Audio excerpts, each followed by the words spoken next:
Welcome back, students. In this video, we will discuss about the lesson named flow through pipes. It is a concept in hydraulics. So let's start. यहाँ पे हम सबसे पहले इस chapter में पढ़ेंगे pipe के बारे में। देखिए, आपको पता होना चाहिए पाइप क्या है।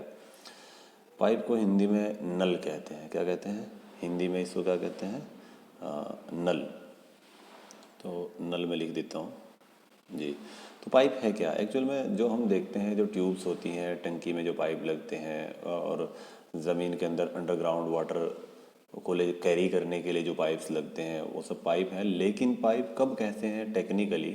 पाइप हम जब कहते हैं जब पाइप के अंदर जो फ्लो होता है वो ढाल के कारण नहीं होता, प्रेशर डिफरेंस के कारण होता है। इसको पोटेंशियल डिफरेंस कहते हैं। मान लिया, जैसे मैं आपको एक फिगर से बता सकता हूँ कि अगर पाइप लगाया हुआ है आपने ऐसे टेपर पे, यहाँ पे ऐसे देखिए, इस तरह से ये टेपर पे पाइप लगा हुआ है। एक मिनट, दोबारा से। टेपर से हो गया, मतलब आपने इस तरह से लगाया हुआ है इसको ऐसे। तो इसमें जो पानी बहेगा वो प्रेशर के कारण नहीं बहेगा। क्या के कारण बहेगा? इसमें जो वाटर बहेगा वो बहेगा ढाल के कारण। ओके। और अगर इसमें पानी ढाल के कारण बह रहा है तो ये पाइप नहीं रह गया। पाइप में पानी जो बहना चाहिए वो प्रेशर के कारण बहना चाहिए, प्रेशर डिफरेंस के कारण। पाइप सीधा ही हो चाहे टेपर में लगा हो, लेकिन ये फुल भरकर बहना चाहिए पूरा। अगर देखें साइड से क्रॉस सेक्शन तो इसका ऐसा होगा, ये इस तरह का। तो चारों तरफ गोल होता है, वैसे जनरली गोल भी हो सकता है। तो ये पूरा भरकर बहना चाहिए, तो तभी प्रेशर इसके अंदर होगा, नहीं तो प्रेशर कम हो जाएगा या डाउन हो जाएगा। तो ढाल के कारण पानी नहीं बहना चाहिए, प्रेशर डिफरेंस जिसको पोटेंशियल डिफरेंस कहते हैं उसके कारण बहना चाहिए। उसको हम क्या लिख सकते हैं प्रेशर डिफरेंस को? ज़रा देखिए, H बराबर लिख सकते हैं P1 अपॉन रो जी माइनस P2 अपॉन रो जी। ये है प्रेशर डिफरेंस। इसके कारण पानी बहना चाहिए, जिसको हम कहते हैं पोटेंशियल डिफरेंस। ठीक है। तो पाइप इसे कहते हैं जिसमें पानी प्रेशर डिफरेंस के कारण बहता है, ना कि ढाल के कारण। घरों में जो पाइप हम लगा देते हैं वो ढाल पे लगा देते हैं, तो वो पाइप नहीं बल्कि चैनल रह बन जाते हैं फिर। तो ढाल के कारण अगर बह रहा है तो चैनल है, नहीं तो पाइप है।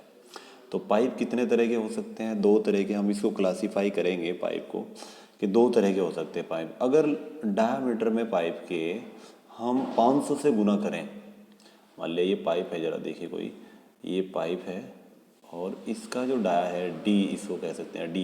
तो इसको 500 से गुना करो, कितना ज़्यादा हो जाएगा? डायमीटर को 500 से गुना करने में बहुत ज़्यादा संख्या आ जाएगी, वैल्यू 500 गुना डी, है ना। लेकिन फिर भी लंबाई ज़्यादा रह गई। इस पाइप की लंबाई फिर भी 500 से गुना करने पर भी पाइप की लंबाई ज़्यादा आई, तो इसका मतलब ये पाइप लंबा है। समझ गए? अगर पाइप के डायमीटर में 500 से मल्टीप्लाई कर दें और लंबाई फिर भी ज़्यादा रह जाती है तो इसका मतलब पाइप लंबा है। और अगर लंबाई कम रह जाती है ऐसा करने पे, कि अगर पाइप के डायमीटर को 500 से गुना करें,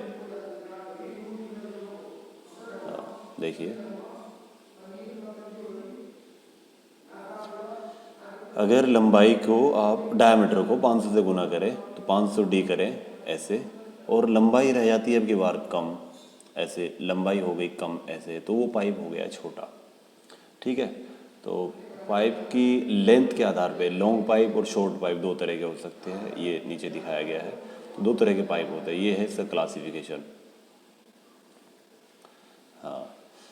तीसरा, इसमें टर्म पढ़ेंगे हम वेटेड पेरीमीटर। पेरीमीटर का मतलब भीगी हुई परिमाप। इसको जरा देखिए यहाँ पे कि मान लिया ये कोई चैनल का क्रॉस सेक्शन है, ये मान लिया इस तरह से।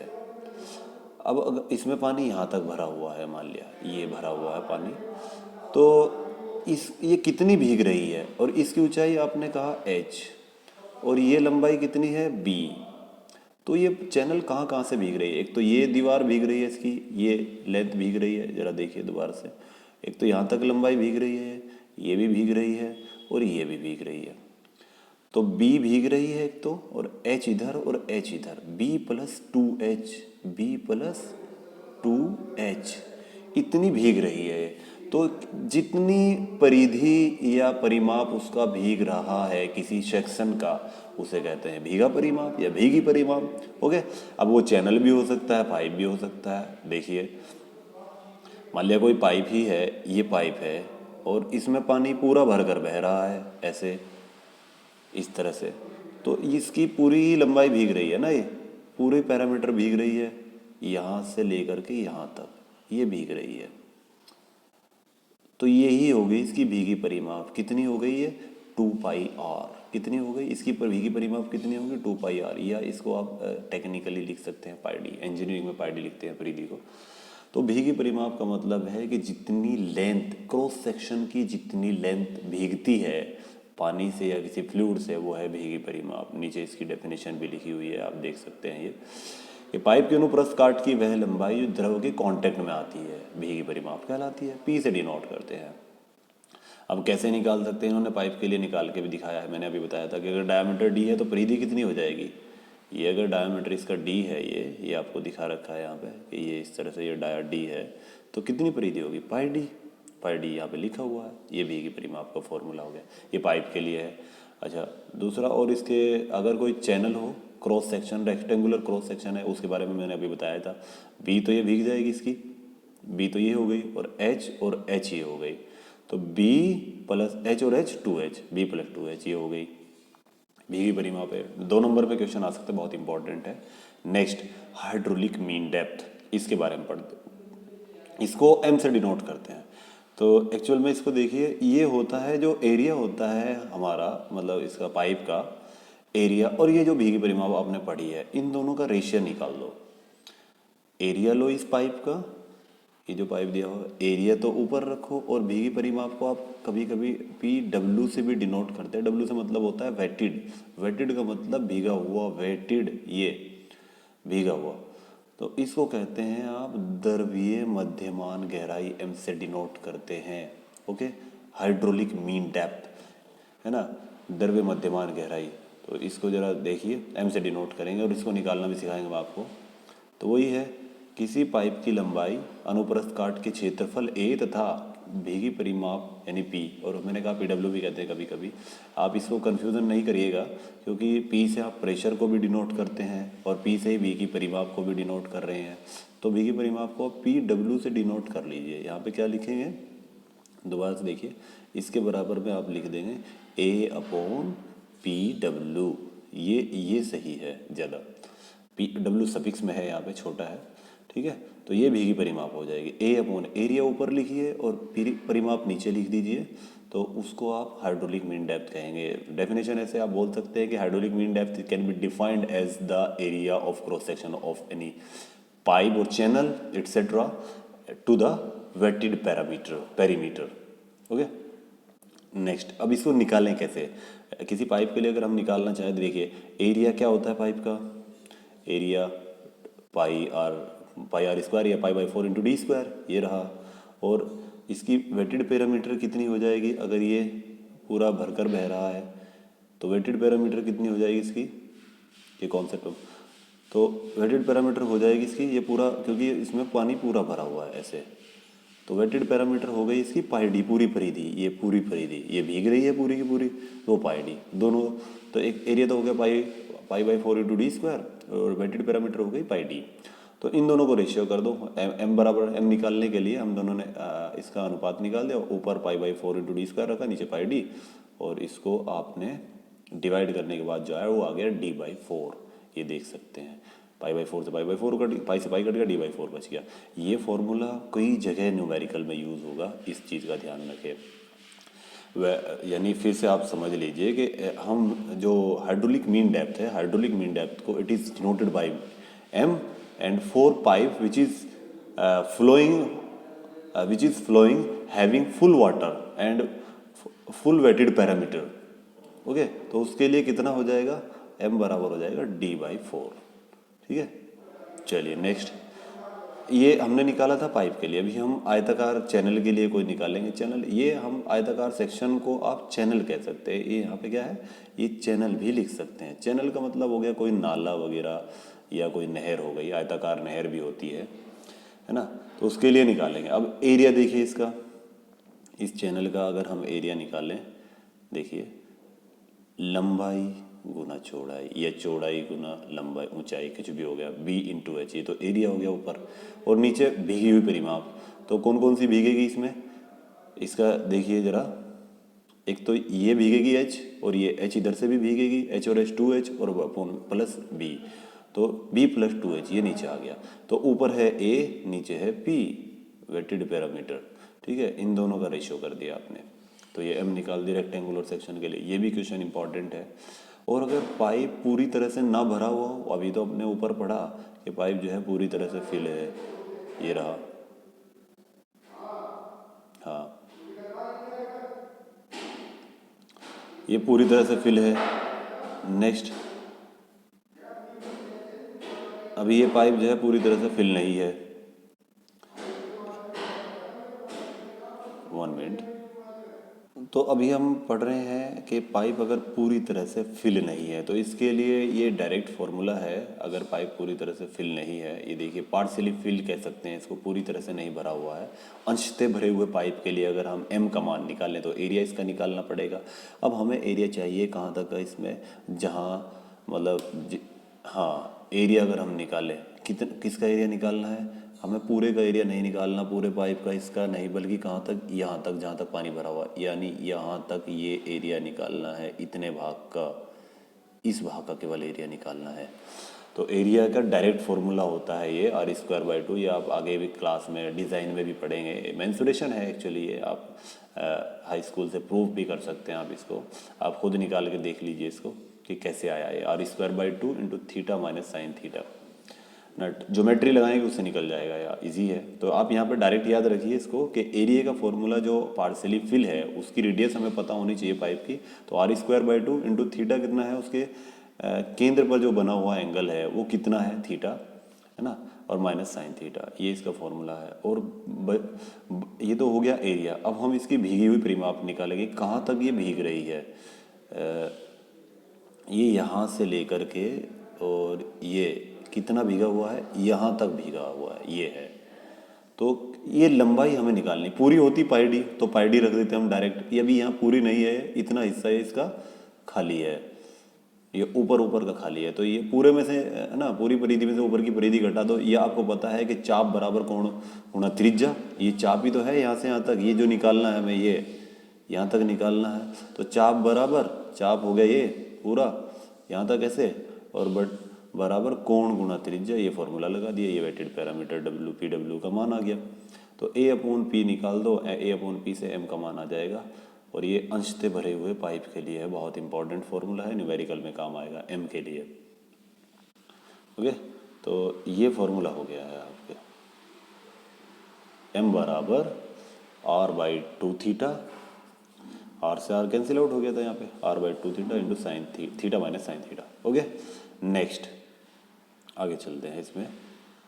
नेक्स्ट है इसमें द्रवीय ढाल, जिसकी हम बात कर रहे थे कि चैनल में जो अगर कोई नहर हमें बनानी हो, यानी बिछानी हो अगर नहर का, तो खुदाई करेंगे, और खुदाई में हमें स्लोप देना पड़ेगा, ढाल देना पड़ेगा।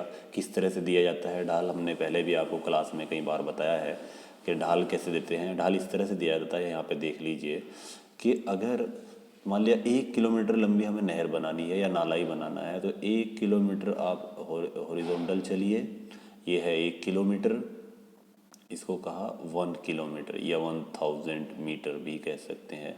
तो एक चलिए नीचे, वर्टिकल चलिए, तो एक वर्टिकल चले, हॉरिजॉन्टल कितना चले, 1000 हॉरिजॉन्टल बराबर कितना, 1 वर्टिकल। तो जो स्लोप आएगा, अब इस पे लाइन खींचेंगे आप, यहाँ से लेकर के ये ढाल आ गया, तो ऊपर का आप इसमें रफ कर सकते हैं कि ये अब जो है ऐसे, इसको रफ कर दीजिए, ये कुछ नहीं है अभी ये।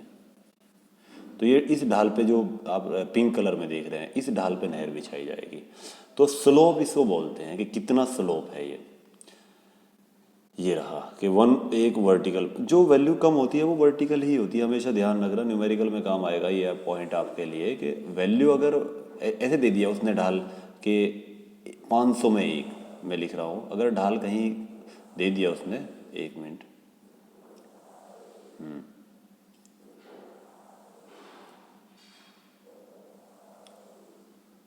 अब देखिए अगर ढाल उसने ऐसे लिखा हुआ है कि ढाल है 500 में 1, तो 500 अनुपात 1 लिखेगा, तो आप कौन सा पहचानेंगे कि कौन सा हॉरिजॉन्टल है और कौन सा वर्टिकल है? तो जो हमेशा कम होगा वही वर्टिकल होगा और जो ज़्यादा होगा वो हॉरिजॉन्टल होगा। तो इससे पहचान सकते हैं आप स्लोप। तो उसे कहते हैं द्रवीय ढाल, हाइड्रोलिक ग्रेडियंट। ग्रेडियंट यानी इसको आप थीटा से डिनोट करते हैं या आई से भी डिनोट कर सकते हैं स्लोप को। तो मैं आपको यहाँ समझा रहा हूँ कैसे, कि मान लिया इतना आप चले हॉरिजॉन्टल ऐसे और इतना चले आप वर्टिकल, तो जो एंगल बना जिस पे नहर बिछाई जाएगी उसको कहा आपने आई, ये आई है। तो टेन आई बराबर कितना हो जाएगा? टेन आई बराबर हो जाएगा ये लंब बटे आधार। आधार को आपने एल मान लिया और इसको मान लिया आपने एच एफ। तो 1 मिनट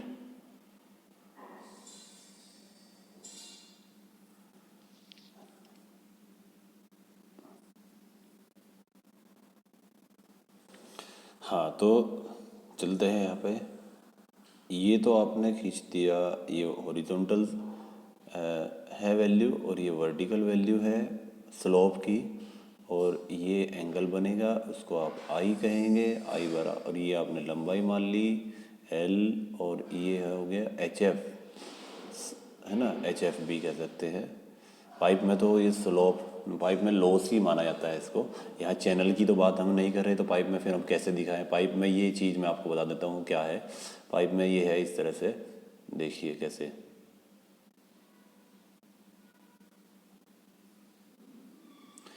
मान लिया ये कोई पाइप है, ये रहा, और इस पाइप में एक पीजोमीटर ट्यूब तो आपने यहाँ लगाई है और एक लगाई है यहाँ पर। तो यहाँ पर प्रेशर तो होगा ज़्यादा और यहाँ पर हो जाएगा कम। वजह वजह यह है कि इसमें जैसे ही पानी एंटर होगा तो यहाँ से यहाँ तक आने में, यहाँ तक आने में, इस सेक्शन तक आने में, बीच में लंबाई मान लिया एल है अगर, तो कुछ लॉस हो जाएगा फ्रिक्शन के कारण। वो यहाँ देख सकते हैं आप, ये रहा, ये लॉस हुआ है इतना, ये जिसे एच एफ कहते हैं, और ये एंगल है जिसे आई कहते हैं। तो आई बराबर एच एफ बटे ये लेंथ, लंब बटे आधार, तो वही लिखा है। हालांकि ये टेन लगना चाहिए, टेन आई बराबर, ये फिगर आप चाहें तो बना सकते हैं, नीचे बना हुआ है, टेन आई बराबर एच एफ लंब बटे आधार एल, एच एफ बटे एल। तो टेन चूँकि यहाँ पे एंगल चूँकि बहुत छोटा है ये, तो टेन को यहाँ पे आप इसको लीव कर सकते हैं, तो आई रह जाएगा। तो इसको ग्रेडियंट कहते हैं एक्चुअल में। तो ये है हाइड्रोलिक ग्रेडियंट। ये टर्म्स चल रहे हैं इस लेसन के, काफ़ी इंपॉर्टेंट टर्म्स हैं। ओके, तो आगे बढ़ते हैं। Next, fraud experiment. फ्रोड एक साइंटिस्ट का नाम है, आप फ्रोड ना समझे इसको, ये जो हम वीडियो बना रहे हैं फ्रोड नहीं है। तो फ्रोड साइंटिस्ट का नाम है एक्चुअली। साइंटिस्ट ने ही बताया था कि फ्रिक्शन के कारण लॉस होता है, और फिर उसको आपने एच एफ से डिनोट किया था, है ना। और इन्होंने एक घर्षण गुणांक को आप म्यू से डिनोट करते थे फिजिक्स में। कैसे डिनोट करते थे? म्यू से। तो यहाँ चूंकि पाइप में घर्षण हो रहा है, पाइप और पानी के बीच, तो उसको यहाँ पे घर्षण गुणांक को एफ से डिनोट कर दिया इन्होंने, बस। ये फ्रोड कांस्टेंट कहलाया। एफ है इसमें वही जो म्यू था वही होता है, ये भी सेम ही है, समझे? हाँ, तो ये फ्रोड का कांस्टेंट कहलाता है एच एफ। तो वही लिखा हुआ है ना कि जब नल में द्रव प्रवाहित, नल से मतलब हो गया यहाँ पे क्या हो गया, पाइप। जब पाइप में द्रव प्रवाहित होता है तो द्रव की शांता तथा घर्षण के कारण उसमें कुछ हानि हो जाती है, जिसे घर्षण के कारण हानि कहते हैं। इसे एच एफ से डिनोट कर देते हैं, वो मैंने अभी ऊपर समझाया ही है आपको। तो फ्रोड ने क्या बताया इसके बारे में? फ्रोड ने बताया कि घर्षण के जो, फ्रोड के अनुसार द्रव प्रवाह के अंतर्गत घर्षण प्रतिरोध। अब एक बात बताइए आप जरा यहाँ पे, कि जब पानी पाइप में बहेगा तो घर्षण होता है, तो घर्षण की वजह से रुक जाना चाहिए ना पानी। क्या रुकता है? क्या रुकता नहीं है, फिर भी बहता है। अब ऐसा तो नहीं कि इतना घर्षण तो नहीं होगा ना कि रोक दे, उस घर्षण का विरोध करके वो बह जाएगा, है नहीं। घर्षण इधर की तरफ काम करेगा और स्पीड इधर की तरफ रहेगी, वेलोसिटी, तो बह जाएगा, यानी विरोध करेगा। तो जो घर्षण विरोध होता है, घर्षण प्रतिरोध, प्रतिरोध को आप रेजिस्टेंस कहते हैं, आर से डिनोट करते हैं उसको, तो उसको आप आर कह सकते हैं। कि मान लिया घर्षण था 5 और स्पीड है ज़्यादा मान लिया, तो आगे की तरफ जो बल लगा वो मान लिया है 10, तो घर्षण प्रतिरोध यहाँ पे जो हो गया वो 10 है अभी घर्षण प्रतिरोध, तो लेकिन फिलहाल अब 5 हो गया घर्षण, तो 5 से 5 कैंसिल आउट हो जाएगा, बाकी बच जाएगा, उससे जो बच जाएगा 5 उससे आगे की तरफ जाएगा, उस बल से, उस पोटेंशियल से ये पानी आगे की तरफ जाएगा।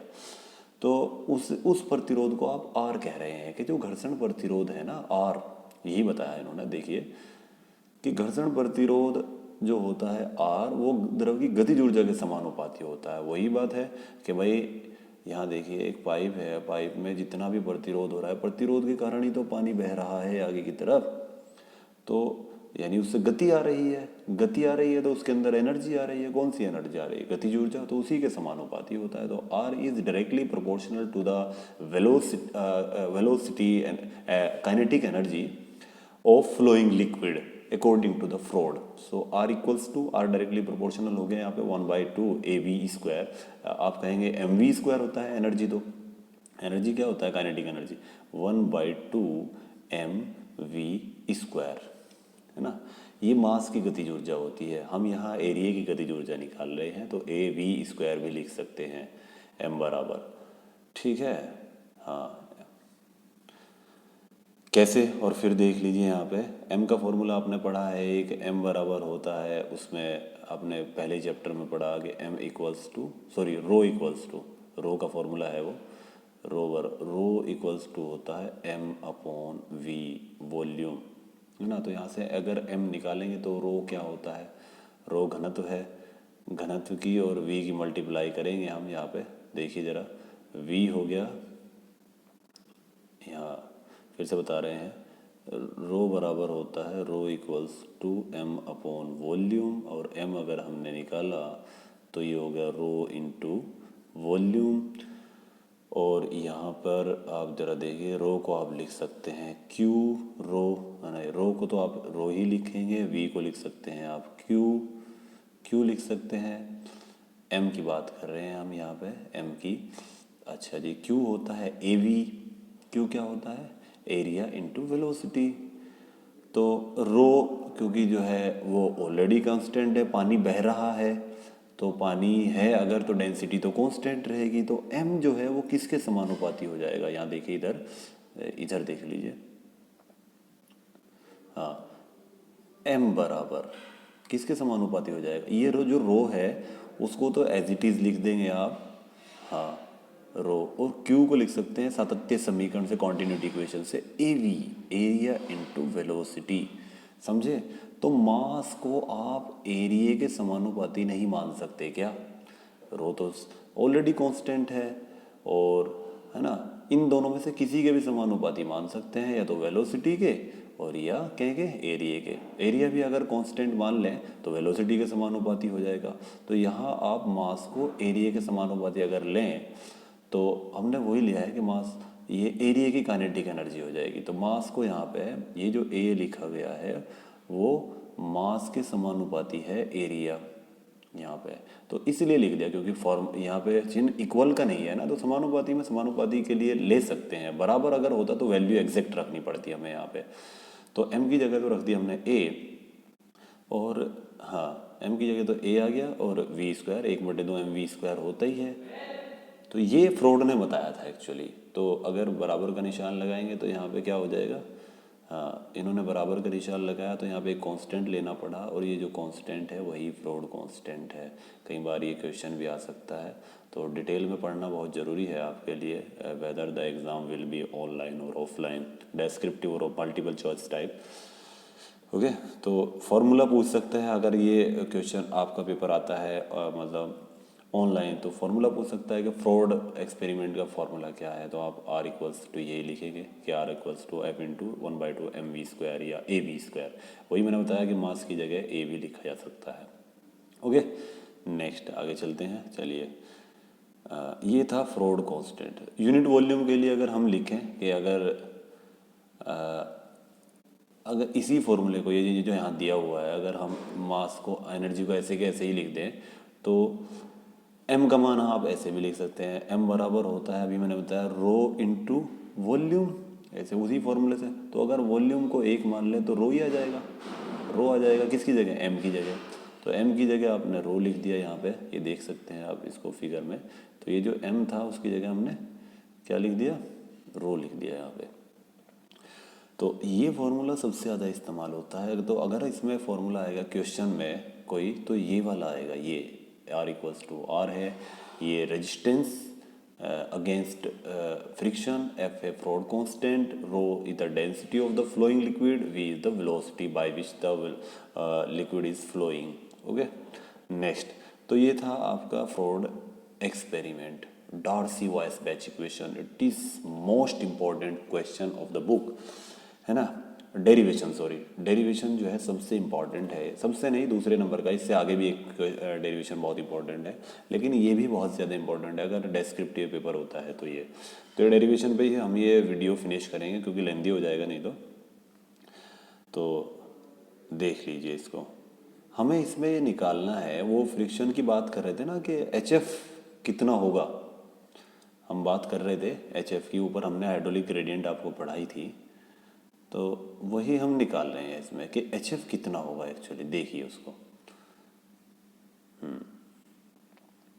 तो ये फिगर बनाया हमने, एक पाइप है मान लिया यहाँ पे, ये आप ले रहे हैं, और पाइप का डायमीटर आपने मान लिया वो D है, डायमीटर है D, और दो पीजोमीटर ट्यूब लगाई दो सेक्शन पे, एक सेक्शन ये है जिसको एक कहेंगे, और एक सेक्शन यहाँ पे आप डॉटेड दिखा सकते हैं, ये पहला सेक्शन और ये दूसरा सेक्शन, आप फिगर में बना देना इसको। तो यहाँ पे आपने कहा कि ये दो पीजोमीटर ट्यूब लगा दी, थोड़ी सी लेंथ बढ़ाएंगे पीजोमीटर ट्यूब की इस तरह से, देखिए पहले फिगर ही समझ लीजिए। हाँ, तो दो आपने पीजोमीटर ट्यूब लगाई यहाँ पे, ये इस तरह से यहाँ तक बना देंगे, इसको लेंथ बढ़ाएंगे इसकी थोड़ी सी, और दोनों पीजोमीटर ट्यूब क्यों लगाई पाइप में, हम ये निकालना चाहते हैं कि कितना हेड लॉस होता है इसमें फ्रिक्शन के कारण, वो निकालना है। तो आपको पता है कि पहले सिरे पर पानी ज़्यादा चढ़ेगा क्योंकि फ्रिक्शन अभी स्टार्ट, क्योंकि पानी एंटर ही किया है यहाँ से, अभी तक इतनी लेंथ नहीं चला, लेकिन यहाँ से जैसे यहाँ तक पहुँचेगा, यहाँ तक, तो लेंथ मान लिया दोनों सेक्शन के बीच की L है, तो यहाँ L लंबाई तक चलने में कितना लॉस हो जाएगा हेड का, वो हमें निकालना है। तो पहले आप यह क्या करें, प्रेशर हेड निकालना है। ये प्रेशर हेड इसमें फिगर में गलत बनाया हुआ है, यहाँ तक है ये प्रेशर हेड, है ना, सेंट्रल लाइन से लिया जाता है हमेशा प्रेशर हेड। हाँ, तो ये तो है प्रेशर हेड पहले सिरे पर, P1/ρg ये दिया हुआ है, ये रहा यहाँ पे, और दूसरे सिरे पर भी यहाँ तक ही लिया जाएगा, ये है P2/ρg, ये रहा यहाँ तक P2/ρg। तो कितना लॉस हुआ उसको आपने यहाँ दिखा रखा है HF से, ये देख रहे हैं आप, ये HF, ठीक है। तो आप ऐसे ही कंसिडर कर सकते हैं, डार्सी-वायसबैच इक्वेशन हमें फाइंड आउट करनी है, HF निकालना है कुल मिला के हेड लॉस। तो कुछ बल हैं उनको बराबर रखेंगे साम्यावस्था में और वो क्लियर हो जाएगा। देखियो किसी भी डेरिवेशन को सॉल्व करने के लिए ज़रूरी है कि आप उसका इक्वेशन पकड़ ले इक्विलिब्रियम वाली, बस तो डेरिवेशन हो जाएगा आपका, ठीक है। तो फिर से आप इसको समझ लिए, let's we consider a pipe whose diameter is D, at the first section the pressure head is P1/ρg, and at the second section the pressure head is P2/ρg, and the when the water is flow from one section to the second section the head loss happens HF here in between the sections and the length between the section of the pipe is L। तो हमें यहाँ पे HF is to be figure out, ये HF इसको figure out करना है। तो चलते हैं आगे, कैसे निकालेंगे। तो ये था फिगर, ये J और K दिखा हुआ है ना, ये J K, तो मतलब ये कोई सेक्शन को नाम दे दिया आपने कि सेक्शन का नाम है, पहला सेक्शन, दूसरा कह रहे हैं हम, इसने JK लिख दिया, ठीक है। तो इन्होंने ऊपर लिखा हुआ भी है कि 100%, मतलब काफ़ी इंपॉर्टेंट क्वेश्चन हो जाता है अगर ये डेस्क्रिप्टिव एग्ज़ाम आएगा तो, ठीक है। चलिए तो बढ़ते हैं आगे इसमें, देखिए तो वही लिखा हुआ है जो हमने इसमें ऊपर बताया कि क्या मान रहे हैं हम इसमें। देखिए इसने लिखा है कि माना किसी पाइप, कुछ हिंदी तो लिखनी पड़ती है आपको, जिसका व्यास D है में द्रव प्रवाहित होता है और पाइप के दोनों सिरों के बीच हमने घर्षण हानि ज्ञात करने के लिए लगाई गई पीसो नहीं है, ये पीजोमीटर ट्यूब है, इसकी स्पेलिंग सही कर लेना। पीजोमीटर ट्यूब में चढ़े द्रव तलों में अंतर जो है वो HF है। द्रव तलों में अंतर कितना है, HF है। तो पाइप में प्रवाहित होने वाले द्रव का वेग अगर V है, वेग को भी आपने V मान लिया, यहाँ पे हमें ये दिखाया हुआ है, इसमें आप यहाँ देख सकते हैं मिडिल में पाइप में वेग V दिखाया हुआ है। तो अगर वो वेग V है तो दोनों सिरों के बीच होने वाली घर्षण हानि, वो ऊपर भी देख सकते हैं कितना लॉस हो रहा है इसमें हो रहा है HF। तो यहाँ देखिए ये जो लॉस हो रहा है ये वाला, ये है HF, ओके। तो एच एफ हम यहाँ निकालेंगे। तो एच एफ बराबर इस प्रेशर हेड में से, जो प्रेशर हेड यहाँ पे आप देख रहे हैं कहाँ से कहाँ तक, यहाँ से लेकर के यहाँ तक प्रेशर हेड है, इसमें से आप ये दूसरे वाला यहाँ तक घटा दें तो ये ऊपर ऊपर का बच जाएगा ये एच एफ। तो वही इक्वेशन लिखी है पहली, है ना, ये घर्षण के कारण हानि है, नीचे लिखा हुआ है, ये रहा, आप देखिए ये रही एच एफ बराबर, ये लिख रही ना, एच एफ बराबर P1 अपॉन रो जी माइनस P2 अपॉन रो जी। आप इसको साथ के साथ लिखा करें, क्योंकि वीडियो में ऐसा नहीं हो सकता, थोड़ा सा मुश्किल हो जाएगा आपको। तो मतलब एक बार समझने के बाद फिर आप इसको स्लो मोशन में चला लें बहुत ही, और फिर लिख सकते हैं आप इसको, डेरिवेशन समझ में आ जाएगा। तो घर्षण के कारण अब हम बल निकालेंगे। एक इक्वेशन तो ये है, घर्षण के कारण बल क्या होता है ज़रा देखिए। तो पहले तो आप प्रतिरोध निकाल दो, प्रतिरोध भी एक बल ही होता है ना, प्रतिरोध जो होता है वो बल ही होता है। हाँ, तो घर्षण के कारण बल को आपने क्या लिख दिया, PF लिख दिया, क्योंकि आप घर्षण को कहते हैं, अब देखो आप एक बात सुनिए, घर्षण को कहते हैं आप डिनोट करते हैं F से, और बल को करते हैं FF। तो ये थोड़ा सा मुश्किल हो जाएगा कि F भी, यहाँ भी F, ये भी F, तो इसलिए इसको P लिख दो, बल को P, और F फ्रिक्शन के कारण, ठीक है, फ्रिक्शन के कारण जो बल होता है। तो बल जो होगा वो हो जाएगा प्रतिबल गुना क्षेत्रफल। क्या हो जाएगा, प्रतिबल गुना क्षेत्रफल। अब आप कहेंगे कि क्षेत्रफल कैसे, प्रतिबल कहाँ से आ जाएगा इसमें। अब प्रतिबल ये है, देखो जैसे मैंने आपको बताया था ऊपर कि घर्षण प्रतिरोध, फ्रॉड जो एक्सपेरिमेंट बताया था हमने, टाइमिंग देख लेते हैं थोड़ा सा, हाँ, फ्रॉड जो एक्सपेरिमेंट बताया था उसमें हमने आपको घर्षण प्रतिरोध बताया था, उसे डिनोट करते हैं R से। अब एक बात तो ये, आप इधर को तो लग रहा था पाइप में F घर्षण बल, लेकिन पानी फिर भी आगे की तरफ बह रहा था, वजह घर्षण प्रतिरोध के कारण। जो बल का विरोध करने वाला बल होता है उसे प्रतिबल कहते हैं, ये रहा। तो ये R तो प्रतिबल है एक्चुअल में, R क्या है, प्रतिबल। तो प्रतिबल को अगर एरिया से मल्टीप्लाई कर दे तो क्या आ जाता है, बल, वही हमने लिखा है, ये रहा। R को अगर एरिया से मल्टीप्लाई कर दो आप उस पाइप के जहाँ को पानी बह रहा है, तो बल आ जाएगा, और बल ही हमें निकालना है, घर्षण के कारण बल। ठीक है, चलिए आगे देखते हैं। तो घर्षण के कारण बल का जो फॉर्मूला है ये देखिए यहाँ पे कि PF बराबर प्रतिबल गुना क्षेत्रफल। किसका क्षेत्रफल, जहाँ को पानी बह रहा है उस भीगी परिमाप का क्षेत्रफल। अब R का तो फॉर्मूला ये है, मैंने कहा था यही फॉर्मूला इस्तेमाल होगा। इसको you should take care of this formula very sincerely, because it has the chance to come in appear in the examination. Okay, चलिए, तो 1/2 F रो V स्क्वायर, ये तो हो जाएगा सेम टू सेम फॉर्मूला जो फ्रॉड्स ने दिया था। और बाकी भीगी परिमाप को क्षेत्रफल, भीगी परिमाप आपको पता है πd होती है, लेकिन πd एक लंबाई है, और एक और लंबाई से अगर गुना कर दें तो लंबाई गुना लंबाई क्षेत्रफल ही बनेगा। तो भीगी परिमाप थी इतनी πd, और L लंबाई तक थी वो, ऊपर आप पाइप में देख सकते हैं, यहाँ पे दिखाई हुई है हमने, ये रही भीगी परिमाप, कहाँ तक है, L लंबाई तक है, ये रही L लंबाई तक। और पानी पूरा भरकर बह रहा है इस पाइप में, तो इसलिए भीगी परिमाप पूरी हो जाएगी πd। तो ये लंबाई और ये लंबाई, तो दोनों को गुना कर दिया, एरिया आ गया। ओके, चलिए, एरिया को गुना कर रहे हैं आप, ये यहाँ पे दाबांतर ज्ञात करने के लिए, तो ये फॉर्मूला हो गया। तो एक बल निकाला हमने अभी, यहाँ पे आप देख सकते हैं ये एक बल आ गया, कौन सा, ये रहा, घर्षण के कारण बल। भाई इस पाइप में कह के कारण बल लग रहे हैं, पानी बह रहा है, तो किस कारण बह रहा है, एक तो घर्षण का प्रतिरोध हो रहा है उसके कारण, तो उसके कारण निकाल दिया हमने एक। दूसरा, पानी बहने का, कोई भी चीज़ बहने का कारण होता है प्रेशर में डिफरेंस। ब्लड निकलता है आपके शरीर से, तो अंदर प्रेशर ज़्यादा होता है, बाहर कम होता है, तो खून निकल जाता है ना। कई बार आप समुद्र के आसपास चले जाते हैं या हाई एल्टीट्यूड पे चले जाते हैं, तो ऊपर जाने पर प्रेशर डाउन हो जाता है, अंदर का BP जो होता है बहुत ज़्यादा हो जाता है, तो आदमी वोमिट कर देता है बाहर। तो प्रेशर डिफरेंस के कारण ही पानी बहता है, वोल्टेज डिफरेंस के कारण बिजली करंट बहता है ना, टेम्परेचर डिफरेंस के कारण हीट बहती है, वही है सब फॉर्मूला। तो आपने यहाँ दाबांतर के कारण बल निकाल रहे हैं, दाबांतर के कारण बल। तो दाबांतर के कारण बल को हालांकि PP नहीं लिखना चाहिए, मैंने कहा था ना आपको अभी के, बल को करते हैं डिनोट F से और दाब को लिख करते हैं हम P से, तो इसको FP कर देना आप यहाँ पे, ये वाला FP। ओके, तो दाबांतर के कारण बल, एक तो बल ये निकाल दिया घर्षण के कारण, एक दाबांतर के कारण। भाई दाब किधर ज़्यादा है, अब ये बताइए, पहले सिरे पे या दूसरे सिरे पे, क्यों जी, हाँ पहले सिरे पर ही होगा। क्यों होगा पहले सिरे पर, देख लीजिए, क्योंकि पहले सिरे पर घर्षण कम है तो दाब ज़्यादा होगा। यहाँ पे देख रहे हैं आप, ये रहा, यहाँ पे प्रेशर हेड ज़्यादा है तो यहाँ पे बल ज़्यादा है, यहाँ प्रेशर हेड कम हो गया तो बल कम हो गया, यानी कहने का मतलब दाब पहले सिरे पर ज़्यादा है, दूसरे सिरे पर दाब कम। कुल मिला के ये है बात।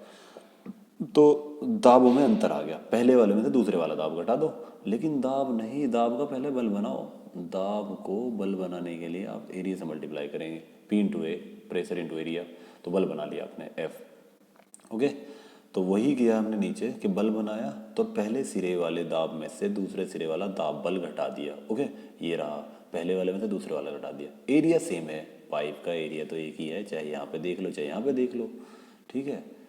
फिर से ये देखो पाइप कैसे होता है, एक मिनट, अब देखिए, देखो पाइप होता है इस तरह का, तो एरिया अलग अलग है क्या, यहाँ देख लो एरिया चाहे यहाँ देख लो सेम ही तो है, तो एरिया तो सेम रहेगा, लेकिन दाब यहाँ ज़्यादा है और यहाँ कम है, ठीक है। तो पहले वाले में से दूसरे वाला घटा दिया और एरिया है कॉमन, वो एरिया कॉमन ले लिया, तो ये आ गया दाब बल। इसको मैंने अभी कहा था कि FP लिखेंगे, थोड़ा सा सही नहीं लग रहा है लिखा हुआ। तो एक दाबांतर के कारण बल हो गया।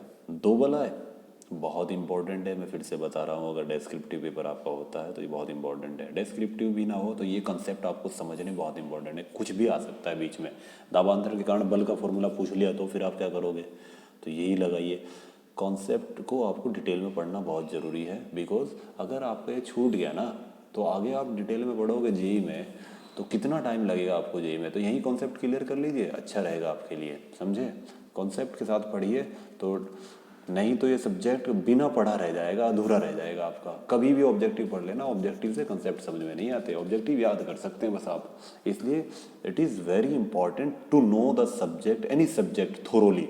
ओके, तो here we are discussing thoroughly this subject and we are considering about the flow through pipes, FTPs को बोलते हैं। तो यहाँ पे हम आ गए हैं कि ये आपने निकाल दिया है घर्षण के कारण, सॉरी दाबों के कारण बल, FP इसको कहा। दो बल हो गए, एक घर्षण के कारण हो गया है ये रहा, और एक हो गया है दाब के कारण। नेक्स्ट आगे बढ़ते हैं, इसमें थोड़ा सा देखिए। मैंने आपको बताया था कि किसी भी डेरिवेशन को टू सॉल्व एनी डेरिवेशन तो आपको इक्विलिब्रियम की इक्वेशन पता कर लेनी चाहिए कि फोर्स कहाँ कहाँ काम कर रहे हैं। तो एक फोर्स है यहाँ पे दाब के कारण और एक है घर्षण के कारण। तो ये तो है यहाँ पे दाब के कारण बल, ये वाला ये, और ये है घर्षण के कारण बल। आपको पता है वेरिग्नॉन की थ्योरम है या इक्विलिब्रियम है, आपको पता है कि इक्विलिब्रियम में the sum of all the forces is equal to zero, है ना। इक्विलिब्रियम के लिए क्या होता है, सभी फोर्सेस का योग जीरो होता है, या तो फिर वे फोर्स बराबर होते हैं। तो वे फोर्स को बराबर रख दो दोनों को, एक इसको और इसको, दोनों को बराबर रख दिया हमने, बराबर रखा। तो देखिए बराबर रखने पे पाई बाई 4 से, तो ये pi by 4 into D square कहाँ से आ गया भाई। अच्छा, उधर वाले को हम इधर ले आए, पक्षांतर बोलते थे 10वीं क्लास में हमारे टीचर एक फरियाद जी, इसको होता है पक्षांतर कर दिया आपने इसको, यहाँ पे यहाँ से इसको उठा के इधर ले आए और इसको उधर ले गए, है ना। क्योंकि हमें मतलब स्टैंडर्ड फार्मूला बनाना है तो उधर जाना ही पड़ेगा। चलिए, तो इसको जो कट गया उसको काट दिया, बाकी जो बचा उसको ले आए इधर। आगे चलते हैं थोड़ा सा, तो ये बच गया इधर, यहाँ P1 बचा। देखिए आप देख रहे हैं यहाँ तो है P1 और यहाँ है P2। ये 4 तो ले गए आप उधर, ये 4 यहाँ से ऊपर चला जाएगा उधर, तो 4 आ गया, ये रहा, है ना। ये पाई से पाई कट ही गया, ये वाला पाई कट गया, ठीक है। डी से एक डी भी कट गया, एक ये जो डी बचा वो नीचे चला जाएगा यहाँ पे, तो ये आ गया, ये रहा, ठीक है। तो P1 बचा, उधर है रो, उधर से रो ले आए, ये रहा रो, देख रहे हैं आप, ये रो है, इसको नीचे ले आए इधर, ये आ गया रो, है ना। हो गया ना थोड़ा कंसिस्टेंट, यही कह रहे थे ना आपकी राइटिंग समझ नहीं आ रही। चलो कोई बात नहीं, देखो फिर से। तो कुल मिला के ये हम रो इधर से इधर ले आए इसके बटे में, तो ये आ गया P1 अपॉन रो, P1 यहाँ तो ये ब्रैकेट बचा हुआ ही है, तो इसके नीचे रो आ गया, और जो इधर था उसको आप इधर ले गए, ये रहे। तो फॉर्मूला आया 4FL V square upon 2D, तो P1 minus P2 upon rho आ गया। अब दोनों तरफ आप G से डिवाइड कर दो। G है ये, आप कहेंगे G से क्यों डिवाइड करें भाई, हमें एक फॉर्मूला बनाना है, तो क्या प्रॉब्लम है इसमें G से डिवाइड करने में। तो G से डिवाइड कर दिया, बताएंगे क्यों किया, क्योंकि हमारे पास इक्वेशन है ऊपर P1 अपॉन रो जी माइनस P2 अपॉन रो जी। अब G नहीं है यहाँ पे, तो इसलिए G से डिवाइड कर दिया हमने।